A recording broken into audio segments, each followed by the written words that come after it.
আসসালামু আলাইকুম ওয়া রাহমাতুল্লাহ। প্রিয় দর্শক, প্রতিটি জীবন্ত প্রাণের জন্য মৃত্যু অনিবার্য।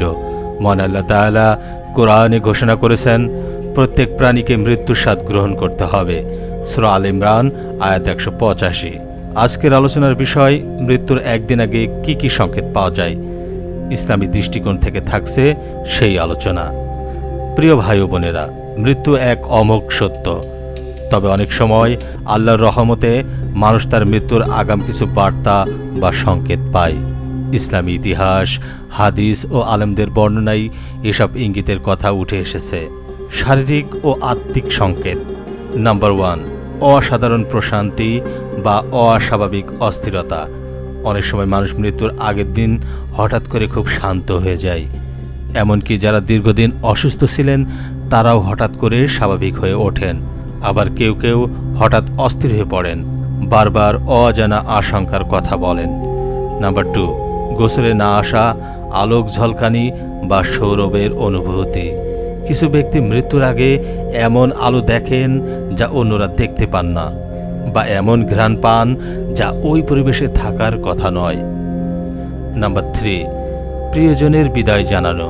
অনেক সময় মৃত্যুর আগের দিন মানুষ অজান্তেই কাছের মানুষদের সঙ্গে দেখা করতে চান, ক্ষমা চান, হক আদায় করতে চান।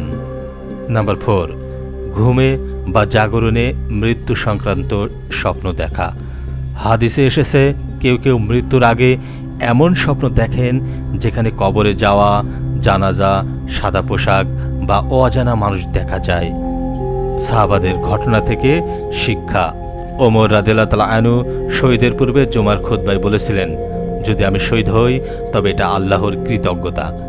উসমান রাদিয়াল্লাহু তাআলা আনহু মৃত্যুর আগের দিন কোরআন তিলাওয়াতে এতটাই মগ্ন ছিলেন যে শেষ মুহূর্তেও তার জবান থেকে আল্লাহর কালাম ঝরছিল। প্রিয় দর্শক, মৃত্যুর সংকেত পাওয়া না পাওয়া গুরুত্বপূর্ণ নয়, বরং প্রস্তুতি থাকাটাই গুরুত্বপূর্ণ। রাসূল সাল্লাল্লাহু আলাইহি সাল্লাম বলেছেন, বুদ্ধিমান সে যে নিজেকে মূল্যায়ন করে এবং মৃত্যুর পরের জীবনের জন্য প্রস্তুতি নেয়। তিরমিজি। তাই আসুন নামাজ কায়েম করি, হক আদায় করি, ক্ষমা চাই, সদা মৃত্যুর প্রস্তুতি রাখি। আল্লাহ তাআলা আমাদের সবাইকে হুসনে খাতিমা, সুন্দরভাবে মৃত্যুদান করুক। আমিন। ভিডিওটি ভালো লাগলে লাইক দিন, বন্ধুদের সাথে শেয়ার করুন এবং ইসলামী বিষয় জানতে সাবস্ক্রাইব করুন আমাদের চ্যানেল। আসসালামু আলাইকুম ওয়া রাহমাতুল্লাহ।